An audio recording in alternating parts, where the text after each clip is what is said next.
reporters asked Andy Reid about the departure of offensive coordinator Eric Bieniemy. He took the OC and assistant head coach job with the Commanders. Reid told the press, quote, "I'm so happy for EB to have a chance to put his name on an offense. This is his now." Shannon, sounds like Eric Bieniemy should have a lot more say-so in Washington. Do you think it was the right move for him? For him, Skip, look, I don't really know EB that well. Know him a little bit. But hell, it's just a situation that he probably should have had a job by now, considering so many other Andy Reid's understudies. Never called plays, but got a head coaching job.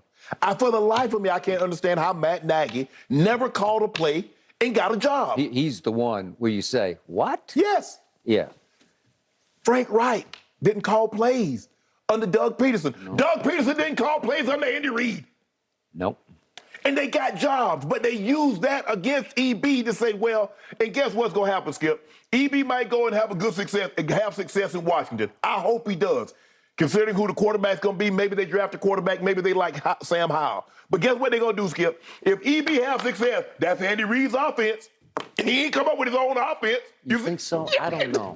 I don't know. They find every type of a way to try to Skip, if they want, this is what we know. If somebody wants you to have a job, there's nothing you can't have an interview bad enough not to get said job. Yeah. If they don't want you, Skip, you could have been the offensive coordinator for the number one rated offense. You just told me the Kansas City's had the number one rated offense for the last 5 years. He's been the offensive coordinator. They scored the most points, had the most yards, won 2 Super Bowls, got the MVP twice, and Super Bowl MVP twice. Now you hear the man speak. When the man got up there for his press conference, I'm saying, well, how the hell did this man not get a head coaching job after the way he spoke at that press conference? Eric. BB. No, I got yes. it. Yeah. Agreed. Because the interview, he's got to, first it went from, well, he's not calling plays, and then he's interviewing poorly. He's likable and he has big charisma. He's got big personality. Yes. Skip, it's just hard. Skip, look, there's a lot going on with Washington now. Now they got something about a $55 million loan. It looks like the team is going to be sold. And Skip, you know what happened when new ownership comes in. Mm-hmm. I want my guy. I didn't hire any of you guys. Yeah. And then what? Back to square one. He probably has to go back to being a running back coach.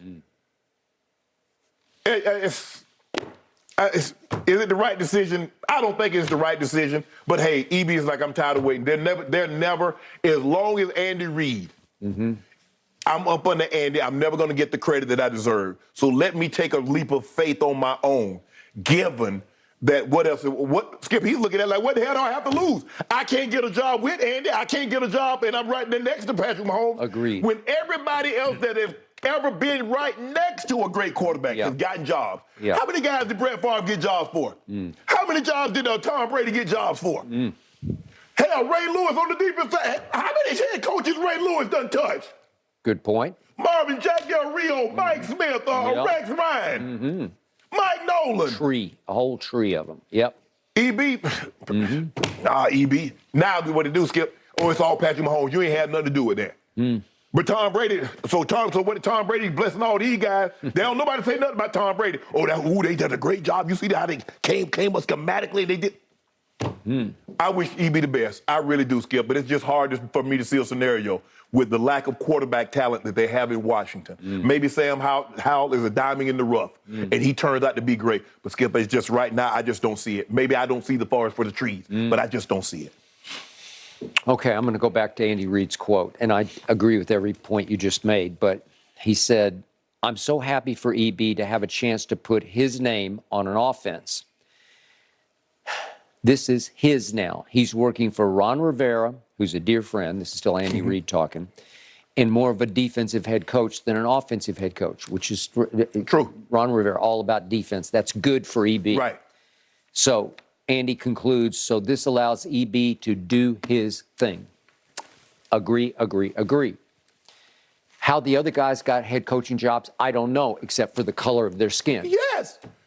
And the color of EB's skin. Yes. But I said all along, you can't tell me, when Andy tried to convince the world that EB calls the plays, I just wasn't buying it because Andy Reid runs that offense. He just runs it. I don't know, maybe he was suggesting some plays and EB called some, but in the end, I don't condemn Andy Reid. It's what he does. Right. He is all about offense, and you can't tell me that his ego isn't as big as he is, because he's got a huge ego. He's a good guy, but they all do. All these big play callers, offensive genius. Yeah. Well, what do you expect?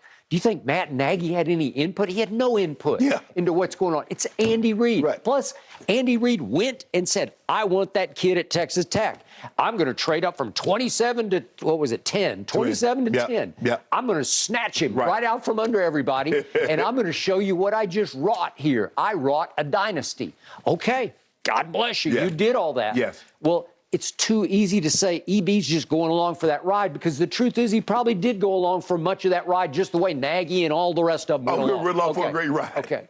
So I'm happy that EB took a shot here, but it is a high-risk shot because you want to talk about degree of difficulty. You want to talk about long odds. This franchise is living under the cloud of that owner who's been there far too long, and it's time for him to go, but it's going to take a while to extricate this situation. Right. But when it happens, to your point, somebody's going to come in and say, house cleaned, right? Yeah. So it's tricky here because the ownership change might not come before next season. So again, you might get one shot. With Sam Howell? I don't know. Are they going to try Heineke again? Skip, it's hard for me to see a scenario, Skip. And you've been around this thing for 40-plus years.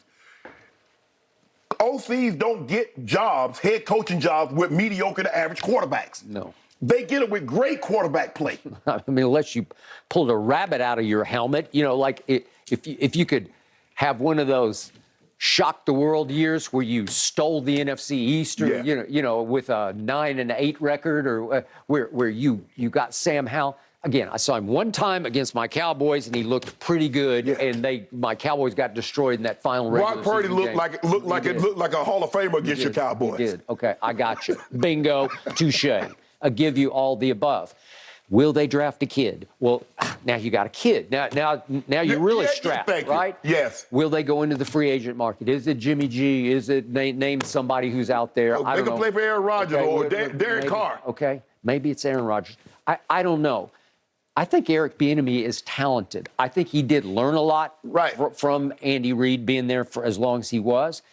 I think he's got a big personality. I think he could be a head coach. I don't know it for a fact, because I never know if a coordinator can suddenly become a head coach, because you haven't asked him to do anything that a head coach does. Right. So that's always been my pet peeve. Right. I don't know if any of these guys, you go name somebody, Shane Steichen, I don't know.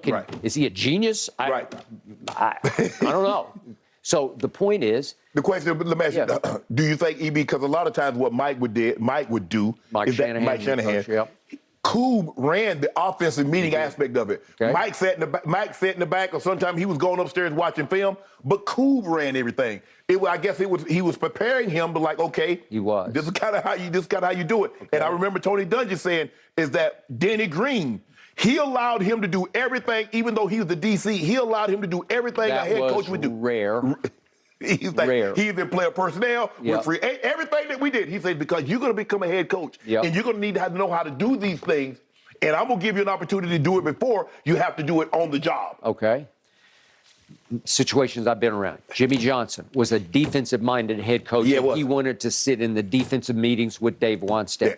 Norv Turner got to run the offense by himself. Yes. It's his baby. Right. Was Norv Turner a great head coach in this league? No, he wasn't a great head coach. Is he a dynamic leader? Is he a great communicator with the media? No, there's so much that goes into being a head coach. I think Eric Bieniemy could be pretty to very good. Right. But I got to see it first, and he's got to get a shot. And what is he, 55 now? Yeah, he might be my age or a year younger. Yeah, okay. I think he came out a year after. He came out a year after me, I think. So whatever his head coaching option is going to be, it's going to have to come fairly quickly here. They'll just say they'll have the ultimate excuse. Oh, he's just too old. But Troy Norv Turner looked a lot better when he had Troy and Emmett and Playmaker. Yep. But he didn't look like that, Skip, when he was in Washington. He went to Washington. Yeah, he didn't look like that. No. And he got fired, and then he bounced, and then he bounced. Yeah. You know what happens. And in the end, you look back at Norv Turner, and you say, he was a much better coordinator than he was a head coach. Right. Okay, well, fine. Look, Charlie Weiss. Yeah. How did he look at Notre Dame? How did he look at Kansas or wherever else he went when he didn't have Tom Brady? How did all those Brady products look when they didn't have Tom Brady? Bill O'Brien. Yeah. Josh McDaniel. Okay. Thank you. So I don't love the prospect here. I don't either. I just love the guts of saying, okay, I'm going to go try that. Because at least you're out from under Andy Reid. You can't use that. You can hold that against him. Skip, I want to stay. Look here, I'm not going to get. I'm going to stay up under this umbrella. Yeah. I'm going to stay right up under this Andy Reid umbrella and not get rained on. Okay, that's as safe as you can Yeah, get. well. No, he had a, again, if you don't want to be a head coach, if you have no ambition to be a head coach, you're riding a gravy train because they could win, I don't know, 3 or 4 more Super Bowls. Right? So let me ask you, because Skip, you know what's going to happen. Let's just say for the sake of argument, because we got to play devil's advocate. We got to be on both sides. If it goes well, hopefully he gets an opportunity. But if it doesn't go well, see, what did I tell you? Now, not only you're not going to be an offensive coordinator, you got to go back down to being a running back coach. And there's nothing wrong with being a running. I don't want to make people diminish that, but I'm just saying, from you're right here as the offensive coordinator with the next step being a head coach. Now you take a step down to be the running back coach. That would tear me up if that happened. And by the way, he played running back. That's why he started as a running backs coach. Okay. But you see what he skipped? What they do, they get a fancy title. He's assistant head coach. See, they'll give a black man a fancy title. Yeah. He's the run game coordinator. No, I want to be the head coach. Yeah. And then all that other stuff, I let somebody else handle that. Whoever you want to name, assistant head coach, run game, pass game, whatever. I'm the head coach. So, bottom line to this discussion, personally for me, my emotions get further mixed within the NFC East. Obviously, I'm lifelong diehard Dallas Cowboy fan, but I love me some Jalen Hurts. You do? And it mixes my emotions when I have to play Philadelphia because I want him to do well. And you know if he do well, he going to beat your Cowboys. That is the problem. And now I will root for Eric Bieniemy because it would be a great story. It would be the story of the year if they became the story of the year on offense. Right. I can't sell it right now because I don't even know who the quarterback's going to be. If Joe Judge can become a head coach, that is correct. Somebody should hire me. There you go. Yep, that's true. Well, I would take you over Joe Judge any day. I mean, the Joe Judge, he ain't never called no play. So I'm talking about how the special. I mean, John Harbaugh has done unbelievable as a special teams coach, became a head coach.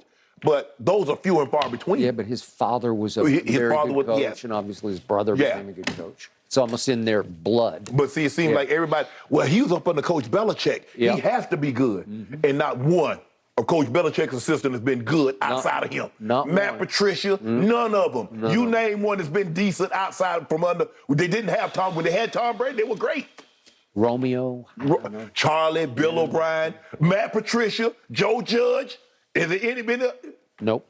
The only judge that's been good is Judge Judy, Judge Mathis, and the GTO. You know what the judge? Love those. I'm looking for one. Might get me a judge. Okay.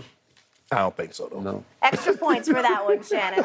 Eric Bieniemy turns 54 during August training camp, guys, and he has made no bones about how excited he is to take on this role and make it his own, indeed. Going to be good to watch. All right. Let's get back to the association when we return. Gentlemen, do you think LeBron is still the best current NBA player right now? Let's debate when Undisputed returns. They've spoken.